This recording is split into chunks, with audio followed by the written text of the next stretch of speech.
प्रांतीय युवा प्रकोष्ठ झारखंड की ओर से आज नेताजी सुभाष चंद्र बोस की पावन जयंती पर तमाम युवा साथियों का इस 49वां संडे सेमिनार में भाव भरा स्वागत करते हैं, अभिनंदन करते हैं।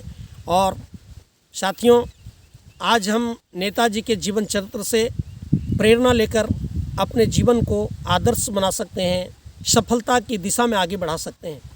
नेताजी के जीवन चरित्र में केवल आज पुष्प चढ़ा दें, उनकी जयंती पर जयकारा लगा देने से हम नेताजी के सपनों का हिंदुस्तान नहीं बना सकते हैं। नेताजी के जीवन चरित्र को देखना है तो तिरंगे के झंडे के 3 रंगों की तरीके से, चक्र की तरह से गतिशील मान उनका जो जीवन था, निरंतर शर्मशील जो उनका जीवन था, तो उनको 3 भागों में आप बांट सकते हैं। तिरंगे के 3 रंगों की तरह उनके व्यक्तित्व को, पहला उनका जो कहिए नॉलेज था, दूसरा जो उनके अंदर कम्युनिकेशन था, तीसरा जो उनके अंदर कैरेक्टर था। इनको आप अपने जीवन में आइडियल बना सकते हैं। इन तीनों सेक्टर में वो किस तरीके से इन 3 आधारशिला के ही आधार पर उन्होंने सूर्य की तरह निरंतर चलते रहे, गतिमान होकर चेरे वेती। जब हिंदुस्तान के तमाम राजनेता हिंदुस्तान के अंदर ही आज़ादी के मंत्र खोज रहे थे, समाधान खोज रहे थे, तब हिंदुस्तान का एक ऐसा बालक जो हिंदुस्तान की सीमाओं को पार करता हुआ पेशावर, अफगान के रास्ते मॉस्को का जिनने अपनी यात्रा तय की, और फिर जर्मनी में उस ज़माने में हिटलर जैसा तानाशाह जिनके सामने आंख मिलाकर बात करने की हिम्मत नहीं करता था, आंख से आंख मिलाकर बात किया और अपनी एबिलिटी और ज्ञान, प्रतिभा और कम्युनिकेशन और कैरेक्टर के बल पर उन्हें हिटलर को भी हिंदुस्तान की आज़ादी के लिए सहमत करा लिया। और हिंदुस्तान के बाहर की सरजमी पर हिंदुस्तान के लिए कहते हैं 40,000 फौजों को जिन्हें इकट्ठा करके आज़ाद हिंद फौज का गठन करके कहते हैं 1947 के पूर्व ही अंडमान में जिनने तिरंगा को फहरा दिया। इसलिए हम अगर उनको आज़ाद हिंद भारत के पहला प्रधानमंत्री भी कहें तो कोई अतिशक्ति नहीं हो सकता है। कई प्रधानमंत्री उनके श्री चरणों में पुष्प चढ़ाएंगे तब भी नेताजी के व्यक्तित्व का मूल्यांकन नहीं किया जा सकता। ऐसा चमकता हुआ सितारा, ऐसा सूरज हिंदुस्तान की सरजमीन पर पैदा हुआ।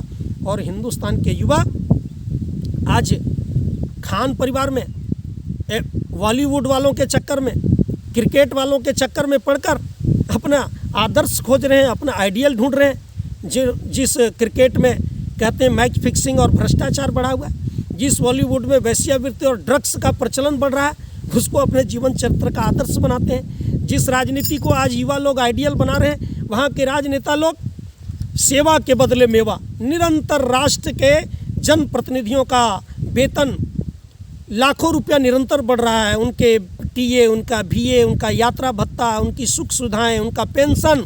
हिंदुस्तान के 40 करोड़ लोगों को देश में आवास नहीं है, वो टेंशन में जी रहा है।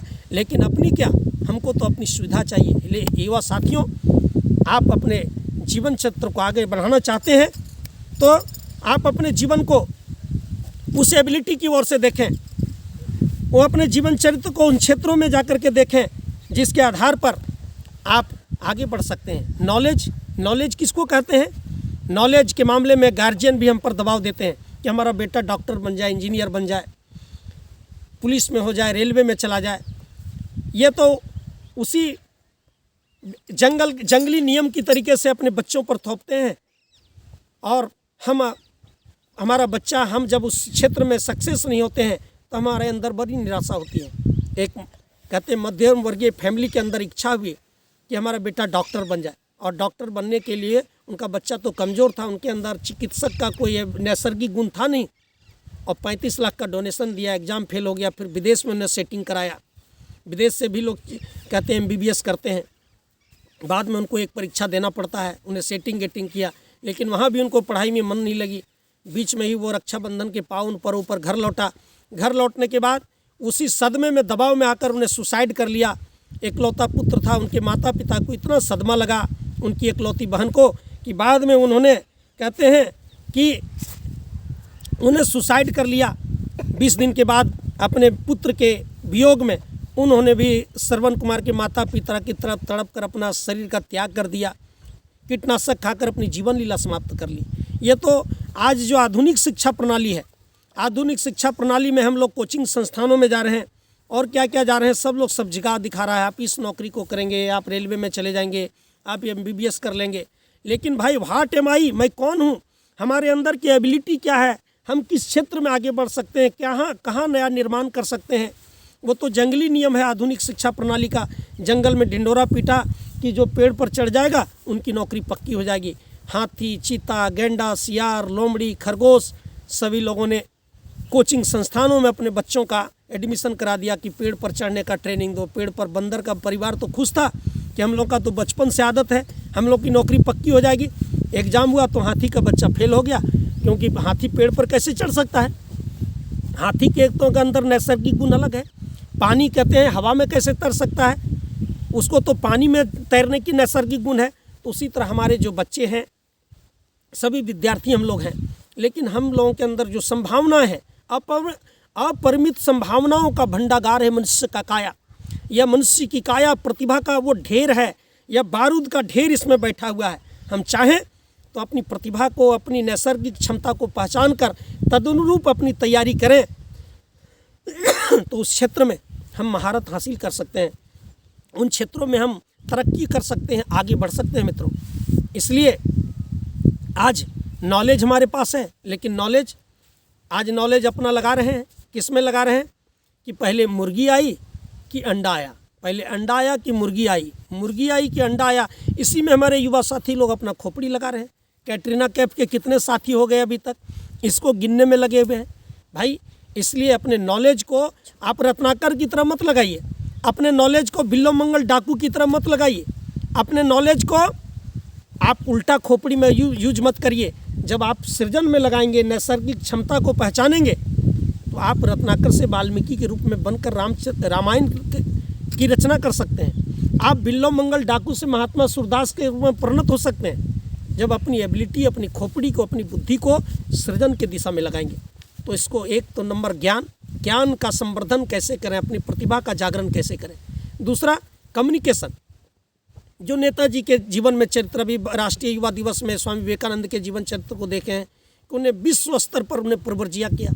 नेताजी भी उसी कोलकाता की धरती से झारखंड के रास्ते धनबाद, गोमो के स्टेशन होते हुए वो पेशावर, अफगान के से मास्को से जर्मनी तक उन्होंने अपनी एबिलिटी का विस्तार किया। जब हिंदुस्तान के सारे राजनेता लोग हिंदुस्तान की धरती में ही हिंदुस्तान की आज़ादी का समाधान खोज रहे थे, तब हिंदुस्तान के एक ऐसा बालक हिंदुस्तान की सीमाओं को लांघता हुआ वसुधैव कुटुंबकम में भली चाह और अच्छे सोच वाले सभी लोग अंग्रेज़ों की तरह क्रूर थोड़े ही थे। हिंदुस्तान के बाहर भी ऐसे लोग थे जो हिंदुस्तान की आज़ादी के लिए सहमत थे, तैयार थे, लेकिन उसको तार जोड़ने वाला, उसका गठबंधन करने वाला कोई नेता नहीं था हमारे देश में। और उसमें नेताजी ने आगे बढ़कर, जो हिटलर के सामने को आँख मिलाकर नहीं देख सकता था, उनसे आँख से आँख में मिलाकर जाकर अपनी कम्युनिकेशन, अपने ज्ञान, नॉलेज के आधार पर उन्हें बात किया। उस ज़माने में उन्हें ICS की नौकरी को त्याग दिया और अपनी अंदर जो नैसर्गिक गुण थी, फूलों का सेज, सुख समृद्ध परिवार के फूलों के रास्ते को छोड़कर पग पग पर काटा था, उनको उन्हें अंगीकार किया। इसीलिए तो आज हर युवाओं के हृदय में नेताजी वो सूर्य और चंद्र की तरीके से देदीप्यमान है। उनका प्रकाश आज भी युवाओं को सतपथ पर बढ़ने की प्रेरणा प्रदान करता है। इसलिए मित्रों, आज का जो समय है, हम अपने कम्युनिकेशन, ज्ञान का संवर्धन कैसे करें। कम्युनिकेशन, आज के युवा लोग अपनी कम्युनिकेशन किससे जोड़ रहे हैं? बॉलीवुड वालों से। बॉलीवुड की आज हालत क्या है? आज सत्य हरिश्चंद्र के रास्ते पर कौन चल रहा है? बॉलीवुड में ड्रग्स और वेश्यावृत्ति जग जाहिर हो गया है। और उन हीरो लोग जिसमें हीरो का कोई गुण है ही नहीं, उसको हम अपना आइडियल बना रहे हैं। हम उसको अपना जो ड्रग्स का प्रचार का धंधा करते हैं, जो पोर्न वीडियो बनाते हैं, जो फिल्म में सिगरेट पी रहे हैं, शराब वाइन का खुलेआम प्रचार करते हैं, उसको आइडियल बना करके सुभाष की धरती पर क्या वीरता को हम फिर से जागृत कर सकते हैं। तब युवा लोग अपना कम्युनिकेशन किससे बना रहे हैं? क्रिकेट वालों से, कि हम भी धोनी साहब बन जाएं। धोनी तो हमारा कहिए, धोनी का हम भी सम्मान करते हैं, लेकिन हर आदमी के अंदर ऐसी नैसर्गिक गुण नहीं कि हर लोग क्रिकेट। आज क्रिकेट की भी हालत क्या है? वहाँ भी भ्रष्टाचार और मैच फिक्सिंग हो रहे हैं। करोड़ों रुपया जिस देश के राष्ट्रपति, जिस देश का प्रधानमंत्री कहिए का वेतन साल में 1 करोड़ से कम ही है, उस देश का फिल्म वाले, क्रिकेट वाले, राजनीति वाले 100 करोड़ की कमाई करते हों। फिल्म वाले एक पिक्चर में 10 करोड़ से 100 करोड़ कमाते हों, मैच फिक्सिंग में करोड़पति बनते हों। क्या इसी आदर्श से हिंदुस्तान को जीवित नहीं? कम्युनिकेशन आप अच्छे लोगों से करें। आप अपना कम्युनिकेशन स्वामी विवेकानंद से करें, नेताजी से करें। अपना कम्युनिकेशन का क्षेत्र किससे बढ़ाएं मित्रों? उनसे बढ़ाएं। किनसे? जो क्षेत्र का। इसलिए आगे परम पूज्य गुरुदेव ने कहा कि आप आगे बढ़िए, निरंतर बढ़िए, आप रुकिए मत। नदी के प्रवाह की तरह चेहरे बेती चेहरे आगे बढ़ने का प्रयास करिए। एक लकड़हारा जंगल में जाता था, रोज लकड़ी काटता था। वहाँ एक तपस्वी बैठा था, 1 वर्षों से लगातार देख रहा था। रोज लकड़हारा आता है, बरसात हो, गर्मी हो, जेठ की दोपहरी हो, बरसात की मूसलाधारी बारिश हो, पौष की कड़कड़ाती ठंड हो, बेचारा लकड़ी काटना उनकी जीवनचर्या थी। उनकी गरीबी पर तपस्वी को तरस आया, जो जंगल में कई वर्षों से तपस्यारत था। बोला, हे लकड़हारा, आगे बढ़ो, आगे तो चंदन का वृक्ष है। बोला, ये तपस्वी तो झूठ नहीं बोल सकता, लेकिन हम तो जंगल का स्पेशलिस्ट हैं, हमारा जन्म जंगल में हुआ। चंदन का लकड़ी तो हमको मिली नहीं। चंदन की लकड़ी का पहचान बताया, उसकी सुगंध बताई महात्मा जी ने। आगे बढ़ा तो अब क्या है, लकड़हारा सप्ताह में 1 दिन आता था, क्योंकि चंदन की लकड़ी का ज़्यादा। फिर 1 वर्ष के बाद उन्हें कहा, और आगे बढ़ो, आगे तो चांदी का खदान है। अब तो और पैसा कमाने लगा। देखा चंदन सही निकला तो चांदी भी होगा, आगे और खोजा तो चांदी मिला। अब उनकी अमीरी बढ़ने लगा। बोला, यहीं मत रुको, फिर कुछ वर्ष आगे और बढ़ो, आगे सोना का खदान है। अब तो वो करोड़पति अरबपति बढ़ने लगा। बोला, यहीं मत रुको, आगे और बढ़ो, आगे तो हीरा का खदान है। और आगे बढ़ा, हीरा का खदान मिल गया। बोला, अब दुनिया में तो क्या चाहिए, अब जब हमको हीरा मिल गया। भाई हीरा किसको कहते हैं?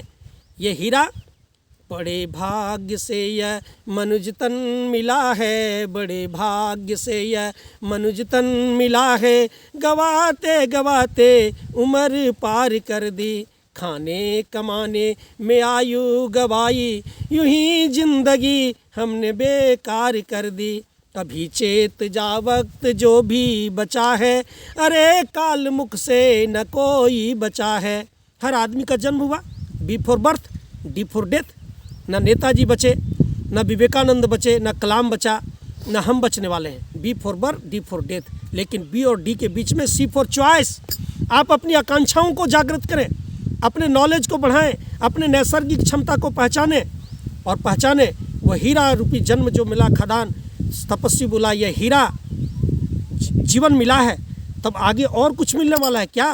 बोला, आगे और उससे आगे है, क्या मिलेगा? बोला, व्हाट एम आई, तुम कौन हो, मैं कौन हूँ, अपने आप को पहचानो। हमारा मनुष्य इस सुभाष की धरती पर हमारा जन्म क्यों हुआ? विवेकानंद की पावन धरा पर हमारा जन्म क्या हुआ? क्यों? हम केवल खाने कमाने के लिए, ये केवल हॉल में लंबी लाइन लगाकर पिक्चर देखने के लिए हमारा जन्म हुआ है? रात के 12-12 बजे तक जग करके पोर्न वीडियो देखने के लिए हमारा जन्म हुआ है? यह जीवन बड़ा अनमोल रे, माटी में ना घोल रे। ये सुभाष की धरती पर, इस धरा पर हम लोगों को कुछ आज इनकी पावन जयंती पर अपने नॉलेज को बढ़ाने के लिए, अपने कम्युनिकेशन जनसंपर्क को बढ़ाने के लिए, तीसरा जो क्षेत्र है मित्रों, उनके जीवन चरित्र से सीख सकते हैं, वह है कैरेक्टर, चरित्र। कहते हैं कैरेक्टर यदि आपका जीवन में बच गया तो आप बहुत क्षेत्रों में आगे बढ़ सकते हैं। जितने भी महापुरुष दुनिया में तरक्की हुए, कहते हैं प्रव्रजिया के दौरान स्वामी विवेकानंद से विदेश की एक महिला आई और इतना प्रभावित हुई। बोला, स्वामी जी, आपकी एबिलिटी, आपका गठीला बदन, आपका यौवन, आपका सौंदर्य देखकर हमारी इच्छा होती है कि आपसे हमारा विवाह हो जाए। और कुछ देर तक स्वामी जी मौन हो गए और मौन होने के बाद जवाब दिया, विवाह का कारण? बोला, आपका जैसा मुझे पुत्र चाहिए। फिर वो कुछ देर मौन हुए। बोले, पता नहीं हमारे साथ विवाह होगा, बच्चे होंगे कि नहीं, यदि बच्चा हो भी गया तो मेरे जैसा होगा कि नहीं। लेकिन ऐसा करो, हमारी संस्कृति कहती है मातृवत परदारेसु, आप ऐसा करें कि आपका मैं बालक बन जाता हूँ, आप हमारी माँ बन जाएं। अभी तुरंत हमारा जैसा बालक आपका बेटा बन जाएगा। कहते हैं इतनी चरित्र निष्ठा जिसके अंदर हो, वही तो कह सकता है कि मैं सभी धर्मों की माता की ओर से। जिनके अंदर ऐसी जीवन चरित्र की निष्ठा हो, वही तो हिटलर के आंखों में आंखों डालकर बात करके हिंदुस्तान की आज़ादी के लिए सहमत करा सकता हो, चने चबा सकता हो, और पग पग पर कहते हैं अपनी कम्युनिकेशन जनसंपर्क का विस्तार किया। उनके अंदर रहने वाली लक्ष्मीबाई ब्रिगेडियर की जो महिला थी, उनसे पूछा गया, स्वामी जी का ये नेताजी का जीवनचर्या आप लोगों को कष्ट होता है तो कौन देखता है? बोला, एक एक कार्यकर्ता को, एक एक सैनिक का ख्याल नेताजी स्वयं रखते हैं। ऐसा उनके अंदर नेतृत्व का गुण था, उनके अंदर जीवन चरित्र का गुण था। इसीलिए मित्रों, आज इस नेताजी की पावन जयंती पर यह संकल्प लें कि इन तीनों क्षेत्रों में हम अपने जीवन चरित्र को आगे बढ़ाएं, अपने नैसर्गिक गुण को पहचानें। ऐसा नहीं थोपी भी क्षेत्र में आपके अंदर क्या एबिलिटी उसी क्षेत्र को आप चुनें। और यह बात कब समझ में आएगी, जब प्रतिदिन इस हिंदुस्तान की धरा पर आप एवरीडे सूर्य का ध्यान करेंगे, गायत्री मंत्र का जप करेंगे, सूर्य का ध्यान करेंगे, गायत्री मंत्र का जप करेंगे। गायत्री महामंत्र के बारे में नेताजी सुभाष चंद्र बोस ने भी कहा कि हमारी शौर्य को, हमारी सद्बुद्धि को, हमारी एबिलिटी को, हमारी अपरिमित संभावनाओं को जगाने में सक्षम है। इसलिए गायत्री के महामंत्र से जीवन के सब दुख हरो, जीवन के सब नकारात्मकता नेगेटिव का हरो, सुंदर सुखी बनेगा जीवन। गायत्री का जाप करो। गायत्री महामंत्र ये त्रिवेणी संगम की तरह है, जो आपके नॉलेज को, सूर्य का ध्यान करने से मन के अंधकार दूर होंगे, आपका नॉलेज प्रतिदिन बढ़ता चला जाएगा, आपका कम्युनिकेशन जनसंपर्क आपका बढ़ता चला जाएगा। गायत्री मंत्र का दूसरा चरण जो है वो आपके कम्युनिकेशन क्षेत्र को, आपके शौर्य को, आपके कहते हैं सत्कर्म की सुगंधि को जनमानस के बीच में फैलाने का काम करेगा। और गायत्री महामंत्र तीसरा आपके जीवन को व्यसन मुक्त बनाएगा और आपके जीवन चरित्र को सूर्य की तरीके से, चंद्रमा की तरीके से, नेताजी सुभाष चंद्र बोस की तरीके से शक्ति संपन्न बनाएगा, एबिलिटी संपन्न बनाएगा। इसी शुभकामना के साथ तमाम स्नेही परिजनों से अंत में यही निवेदन करेंगे कि आप इस वीडियो को आप हर सप्ताह जरूर देखते हैं, लेकिन जब भी इस वीडियो को देखते हैं अपने निकटतम 5 साथियों को, 5 स्नेही परिजनों को अवश्य शेयर करें, ताकि अभी जो 200 लोग इस वीडियो को सप्ताह में देखते हैं, 1000 लोगों तक यह संदेश पहुँचे और युवा पीढ़ी के अंदर जो घून लगा हुआ है व्यसन का, जीवन चरित्र का, डिप्रेशन का, तनाव का, वो अपना अवसर नहीं खोज पा रहे हैं, अपनी एबिलिटी को नहीं पहचान रहे हैं। हम इस PYP हजारीबाग के माध्यम से जुड़कर अपने जीवन चरित्र को ऊंचा उठाएं और इस प्रकार ज्ञान का आलोक जन जन के बीच पहुंच सके, नेताजी के सपनों का हिंदुस्तान बना सके। इसी शुभकामना के साथ तमाम युवा साथियों को हार्दिक अभिनंदन, नमस्कार, धन्यवाद।